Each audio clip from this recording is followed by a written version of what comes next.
Voters will head to the polls in Ontario 3 weeks from today. And while there are issues common across the entire province, we also know that the experiences in Northern Ontario can be quite distinctive. Fewer services, longer drives for everything, not to mention what Trump tariffs could do to the mineral exploration sector there. What are the ballot issues that could energize people in the region? Let's find out from Wendy Landry, Mayor of the Municipality of Shuniah, just outside Thunder Bay. She's also president of the Northwestern Ontario Municipal Association. Livio Di Matteo, professor of economics at Lakehead University in Thunder Bay, and David Tabachnick, professor of political science at Nipissing University in North Bay. And we're delighted to welcome you three very thoughtful voices from Northern Ontario back to our program tonight. I want to go through each of you off the top just to find out what you believe the ballot question is for Northern Ontarians as we approach this 44th General Election Day. Okay, Wendy, start us off. What's the ballot question? Well, the ballot question for us in Northwestern Ontario is that municipalities in Northwestern Ontario are facing growing challenges of delivering essential services while maintaining critical infrastructure and addressing the needs with our present fiscal framework. And what we're looking for is what commitment will the new government make that will commit to redoing the fiscal agreement between the municipalities and the provincial government. Very good. Livio, how about you? Well, the overall ballot question that's going to be on everybody's mind, of course, is what the election has evolved into, which is tariffs. However, tariffs are a federal responsibility, and in a sense, it kind of diverts attention from northern issues, which in this particular election, notwithstanding what municipal concerns might be, I think healthcare is a major issue here, given that the physician and health professional shortage is still fairly substantial. And highway safety has been rearing its head, given the distances that have to be traveled in this region, given there's been a large number of transport accidents with highways shut down for, half a day or a day. So I think those will probably be front and center. And then there's the perennial issues of economic growth and development, but those pretty much vary across the north depending on where you are, because Northern Ontario is not terribly homogeneous in terms of its interests, although there are similarities, and we tend to think Northern Ontario is this one sort of large block. There's the Northeast, there's the Northwest, there's the north of 50 or the far north. Within that, there's the urban and rural north, there's the Indigenous north and the non-Indigenous north, the Francophone north. I mean, there's an awful lot of norths given the amount of geography that there is. And so, in a sense, each of these sub-regions will have its own interests. No, that's a great point. And I think people south of the French River need to remember that Northern Ontario is not only massive, but it is also distinctive in its different regions. So thank you for putting that on the record. David, how about over to you? Well, I think my colleagues on the panel here have covered quite a bit. I would say, just as sort of a broad ballot question, it would be long-term investment. What we need in Northern Ontario is not just investment in services or just resource investment, but long-term infrastructure investment. And I think this is kind of what the Ford government has attempted to do with a few of their projects related to a new supply line for batteries related to critical minerals, and then, of course, the building of electric vehicles in Ontario. The problem with that, of course, is the biggest customer for those vehicles is the United States. And with the new administration, a lot of those plans seem to be brought into question. The subsidy on electric vehicles in the States has been lifted. And then, of course, this tariff threat may make everything much, much more expensive as far as developing this critical mineral sector and the battery supply chain starting in Northern Ontario.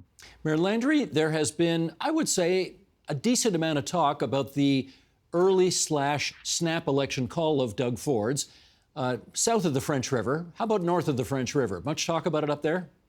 No, I wouldn't say that there's a lot of, there has been some discussion, but the minute we have a chat about why Doug Ford's government called this election, I think is understandable for most people here in the Northwest. Obviously, people don't like to see the money spent on an election that's early. But when we talk about aligning the Ontario government with the 4-year term of the president in the United States, people tend to say, oh, okay, that makes sense. So that's been really the general conversation that I've been having with folks is, I don't think people get too excited about elections, generally speaking, but when they're early, they wonder why. And I think that aligning with what's happening south of the border is a good argument for having a selection. David, I see you nodding your head on that. Do you agree? Well, I think it's certainly not at the top of everybody's mind. I mean, again, things like healthcare and education, affordability, these are the issues, of course, that Northerners, as all Ontarians, are concerned about. But I do think that the rationale from the people I've talked to is not clear. He called this election before the tariffs were announced. The election campaign is going on during this period of time where there is no tariffs, and there may never be tariffs. So the whole claim that we need an election to give Ford a mandate to fight these tariffs, I don't think makes sense to anyone. Whether they will pay a price at the polls, we'll have to see. Sure. Livio, how about you? I mean, one of the things we hear down here is that, you say you need a mandate to fight the Trump tariffs. You're only 2.5 years into a majority government, so you've got 2/3 of the seats already. Isn't that mandate enough? What are you hearing on that? Well, I'm not hearing much at all. As has been noted, the election's been called, but there hasn't been much talk. Things are pretty quiet. The issues remain. Elections go and come, but the issues in the North always seem to be about the same. So the question then is, what is the election about? And I mean, the election is about securing a 4-year mandate at a time when I suppose the government perceives that the odds are in its favor. And, is the election necessary to fight tariffs? Probably not. Tariffs, trade policy, technically should be speaking, is a federal prerogative. That's what the federal government should be doing. The premiers are usually pretty quick to tell the federal government that they should stay in their lane when it comes to federalism. But we have a federal government that's been in a fairly weak state. And so now you have all the premiers doing all kinds of things, flying down to Mar-a-Lago or, announcing that their own policies. And so it's a bit of a diversion.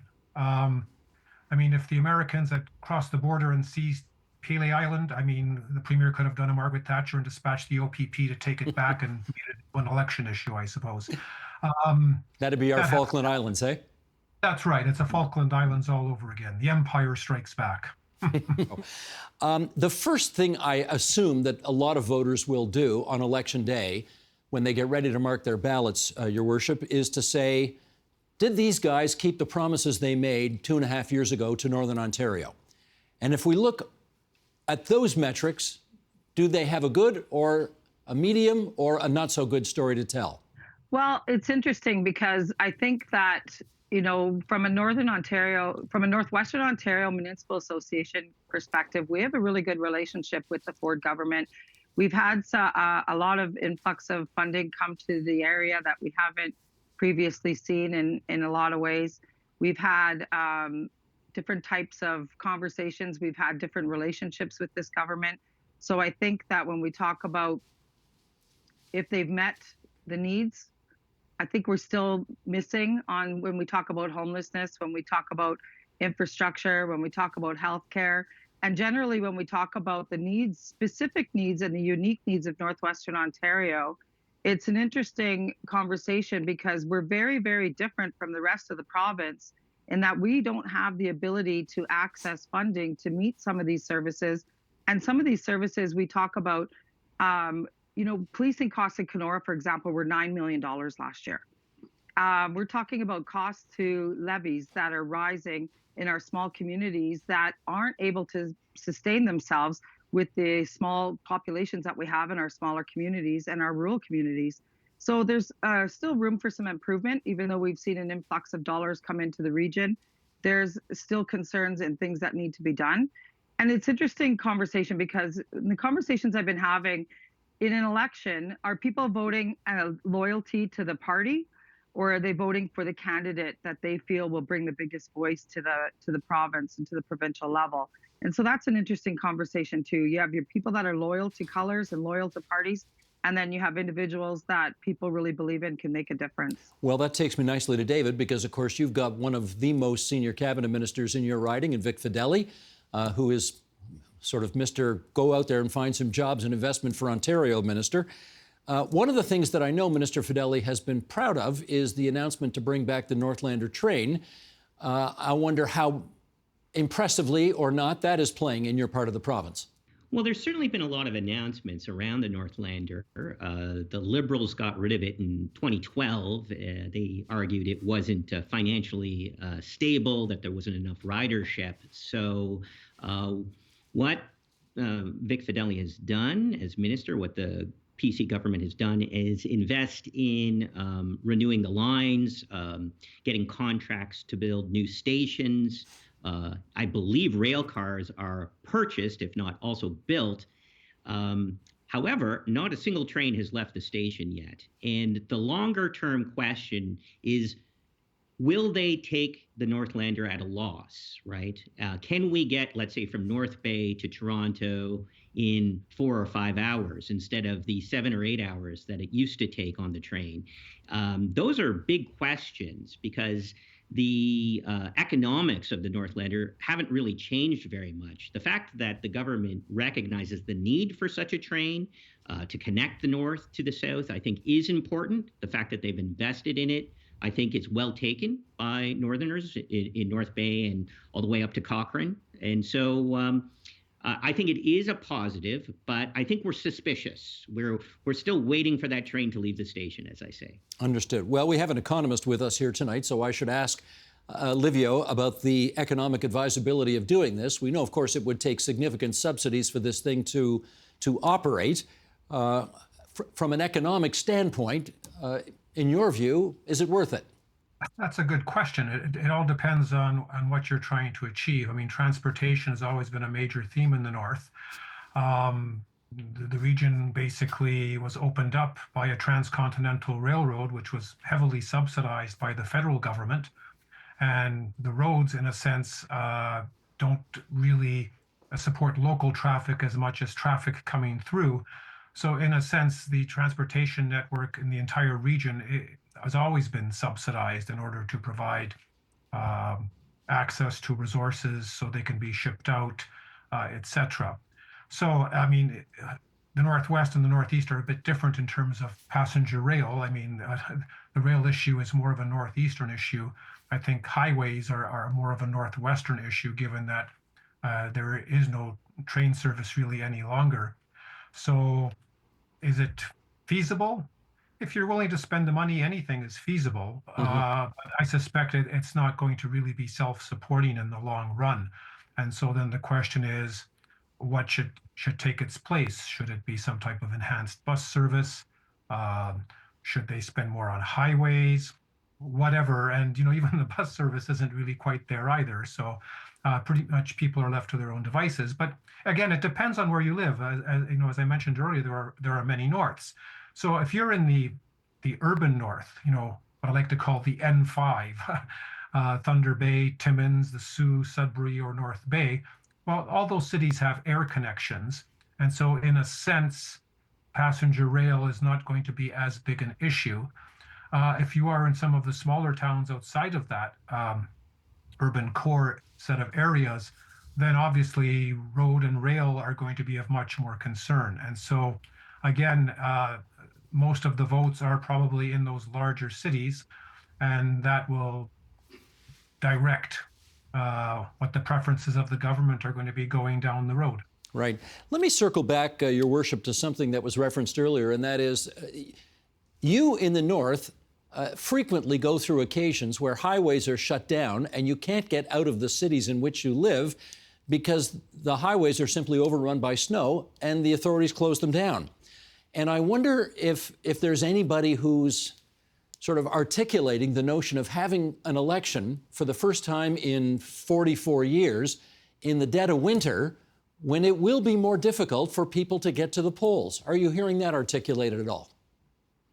Not so much. I mean, as Northerners, we are used to the snow. We're used to going out in the minus 30s and the minus 29s and doing what we need to do. So I think that there'll be some that won't bother going out if it's a very stormy winter day, and there'll be some that are driven by having their voice heard and going in and casting their vote. So I think there'll be probably a decline, and not to mention the snowbirds that are not around right now either. So a lot of our aging population has gone to different parts of whether it's Mar-a-Lago or down into the U.S. and the warmer states. And so I think there's a lot of people that aren't even going to be able to vote because they'll be away. And but I think for the most part, Northwestern Ontario people are pretty tough folks. And if they have a drive and they want to have their voice heard and they want to make sure that they cast their vote, they will, no matter what the weather. But I wouldn't be surprised if there was a decline in numbers. Well, you're the only one of us here who's put their name on a ballot, or I shouldn't say put their name on a ballot, I should say successfully put their name on a ballot. And I guess I wonder, would you want to be canvassing door to door in this kind of weather? No, and I've spoken to my friends and the candidates that are running right now, and sticking those signs into 10 centimeters or 2 feet of snow and walking those door to door in that cold weather is presents itself everything from frozen eyelashes to runny noses. So I'm not sure that's the way you always want to present yourself at a door when you're trying to get someone to vote for you. Bingo, bingo. All right, let me switch focus here, and I want to talk about Elon Musk for a second. People are asking, why would you want to talk about Elon Musk as it relates to Northern Ontario? Well, the answer, of course, is Starlink. And he managed to get the province of Ontario to sign a $100 million contract providing improved broadband to Northern Ontario and other remote areas of the province of Ontario. The other day, when it looked like the tariffs were still on, Doug Ford said he was going to rip up that agreement, unilaterally break that agreement. On the other hand, when the tariffs got a 30-day reprieve, he said, okay, I'll hold off on doing that right now. Livio, why don't we start with you on that? How is that issue playing out in Northern Ontario, in your part of Northern Ontario right now? Well, in Thunder Bay, it's probably not an issue. We have fairly adequate internet service. I think the issue is more when you start moving into the far north of the province, along the highway, for example. When you drive from Thunder Bay to the Sioux, the service is erratic. And so having something like Starlink would definitely be useful. It's actually a very good idea. But the on again, off again, I'm not certain what to make of that. I mean, if you were trying to play hardball, you either are going to tear up the contract or you're not. And sort of this kind of hedging your bets is kind of risky. Although by the time the tariffs, come back in March, the election will be over, and again, it'll be a completely new ball game. So I guess I wouldn't really do it that way. I think if you're trying to demonstrate a serious intent in your negotiating policy, I don't think over the next 30 days we should be letting up in terms of those limited things that we can do. I mean, let's face facts. There's only so much the province of Ontario can do. I mean, this is not, Finland and the Soviet Union in the 1940s.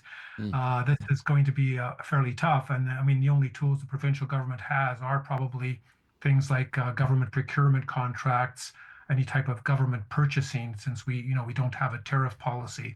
And so, we basically signaled we're flexible in how we're going to approach that negotiation. And that probably might not demonstrate a firm enough resolve. David, let me get you to speak to this story, in as much as when we saw Doug Ford say, I'm ripping up this agreement with Elon Musk, I don't care. We've got to show that we're serious about fighting back on these tariffs. And I'm sure a lot of people thought, all right, good on you, Doug. But then in the next breath, they might have thought, oh, well, that means Northern Ontario is going to wait another 2 years to see its internet improved. So where are we on this now? Well, I think you really hit the nail on the head here. I mean, that technology is somewhat unique.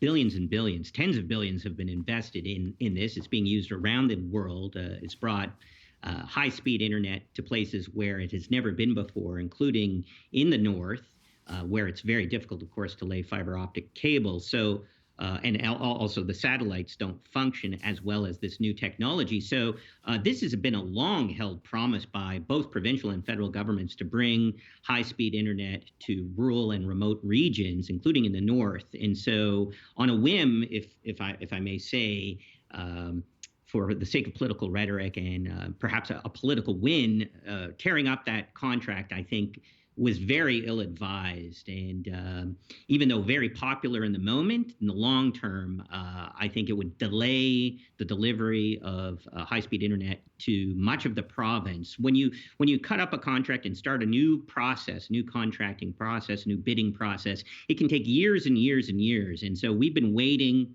so long already. So I think it was ill-advised, if not politically popular.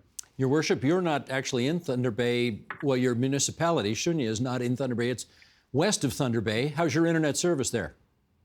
So that's a great question, and thank you so much, because I'm just chomping at the bit here to get in on this one, because I had a meeting with Minister Surma when we were at Roma in January, and we talked exactly about that, about the inability for many people in our smaller communities outside of the larger hubs of not having remote service, not even cell service. If dialing 911, when most people have cell phones only now, and internet's another part of it, and just the right to have that ability to be able to dial 911. And we had a great conversation, and she said, we're moving forward with the Starlink idea, so that there is service along the highways in Northwestern Ontario. When we talk about highway closures and accidents and accessibility to cell service, it's not there. When we talk about driving from my house in Shuniah to my parents' house on Red Rock Indian Band, Lake Helen First Nation, just outside of Nipissing, there's no cell service on my ride. If there's a spot of it, it comes and goes. And those are now emergency necessities, and we need to have that. And the geographical area, the rock cuts, that just doesn't allow for the fiber to go in. So what's the answer? Right now, the answer is Starlink. And for many of us who, that gives us the ability. For example, my mom was in the hospital last year, so I had cell service through Starlink where I camp. So it was the ability for my parents to get a hold of me in the emergency. So those kind of things, that's a luxury for camp, but when we're talking about highway transportation and the ability to connect, it's not there. It's the far end of my municipality, people don't have service.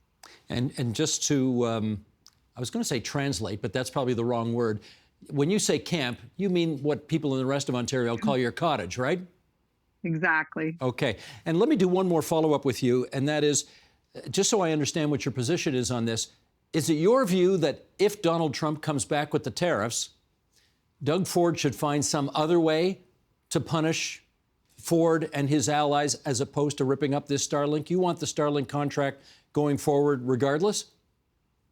Well, that's actually been a really big conversation just amongst my family, because we all have Starlink at our camps, and we use that service. And I think that if you're going to not do business with Elon Musk, then at least find another way that's reliable for us to do business, because I think cutting up that contract with him will hurt rural municipalities and mostly Northwestern and northern communities. Gotcha.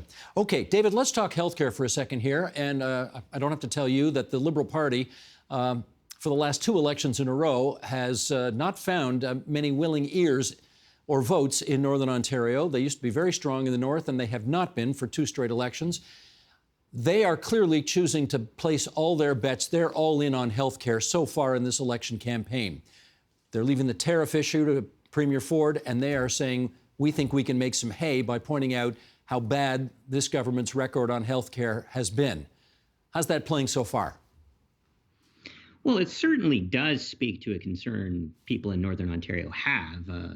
Emergency room wait times are significant, sometimes well over 12 hours, if not into the 20 hours in some instances.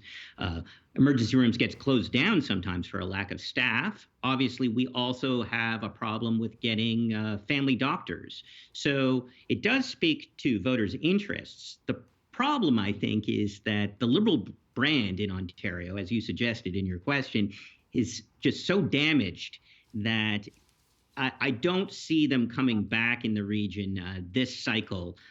They've been shut out, of course, in the last election. They may get shut out again if the polls have anything to say about it at the moment. So even though it's the right message, the right narrative to appeal to Northern voters, I don't think it's going to translate into seats in the North. Livio, what do you say on that? Well, the healthcare issue is quite serious. If you look at physician vacancies per 100,000 population, they're highest of Ontario's 16 CMAs. It's highest in Thunder Bay. There's like 33 vacancies per 100,000 population. Greater Sudbury's a few notches down from that. Although there is a physician shortage in the province as a whole, believe it or not, if you are in downtown Hamilton, you can walk around and actually find buildings where they have signs that says taking new patients for family doctors. You do not see that in Thunder Bay. You definitely will not see it in Red Rock or a lot of the smaller communities. So that is a very serious issue. The provincial government, says they're going to fix that. The Liberals say they're going to fix that. The NDP say they're going to fix that. They've been saying they're going to fix that for years and years, and it still has not been fixed. And so, I mean, when you look at all of the major parties, none of them have actually been able to deal with shortages of healthcare personnel, etc. There seems to be a lot of money for capital projects. Thunder Bay, for example, is getting a cardiac surgery suite. That's great, all the money for that, but who is going to staff it? I mean, that is going to be a question down the road. And the government and the opposition really aren't able to answer how they're going to fix those kinds of problems. Most of the fights, I guess, Your Worship, in Northern Ontario have been between the Conservatives and the NDP over the last couple of elections. Does it look to you like one side more than the other is in ascension at the moment? Well, it's considering that we used to be a Liberal stronghold in the Thunder Bay Superior North and Thunder Bay Atikokan, and then with the election of Kevin Holland and the influx of funding coming to the area, and now we have some candidates in the Thunder Bay Superior North. It'll be interesting because, like I was mentioning earlier, if somebody's voting according to their loyalty to a party, then they would lean towards the NDP. But if people are thinking in regards to who's going to be in government and what that means for bringing money to the north, and they're going to be looking at the candidates, who's viable, who's strong. And, when in Thunder Bay Superior North specifically, we have Lise Bourgeois, who's been very, very vocal on the transportation issue and other issues that we brought forward. And you have Mayor Rick Dumas from the town of Marathon, who has been in political seat since, I think he's hitting almost 30 years, been my VP at NOMA for longer than I've been there, and a very, very strong voice and a strong advocate. And I think that it'll be interesting how that turns out, because I think that if people are thinking with regards to what's going to come to the region, if we have a representative who's in government, then it's a different vote. David, I've got 1 minute to go here, and I'm going to ask you a bit of a wild card question, because you folks in Northern Ontario are going to be celebrating Valentine's Day by watching a leaders debate. The leaders are all coming to Northern Ontario on the 14th of February to do that. If you had the opportunity to ask the four major party leaders any question at that debate, what would it be? Well, first of all, it's going to cost $130 to attend the debate. Right. So I'm going to have to raise some funds here, which I think is somewhat prohibitive for many of the voters in North Bay. But nonetheless, what would I ask them? Look, I would ask them, what is their long-term vision for the North? This is not just about one announcement following the other. As much as having the Northlander up and running, I'm more interested in long-term investment in infrastructure going forward for decades. And that means, in fact, not just looking at one election cycle or one party, but what Ontario is going to do for Northern Ontario in the long term. And I'd like the answer for that. Now, we have issues with First Nations negotiations, different environmental issues, changing agricultural sector. We have already tariffs on the softwood lumber in Northern Ontario. These are things that are ongoing. And so how is the North going to become prosperous, be growing financially, growing in population? These are my concerns. And frankly, none of that has happened in a generation. We have seen a relatively slow emptying out of Northern Ontario, and I want to see that reversed. That is a great question, and I hope the debate moderator is watching this program tonight, and we'll put that question to the four major party leaders. I want to thank, from left to right on our television screens, Livio Di Matteo from Lakehead University, David Tabachnick from Nipissing University, and Wendy Landry from the Northwestern Ontario Municipal Association. She's also the mayor of Shuniah. Great of all of you to join us on TVO tonight. Many thanks. Thank you. Pleasure.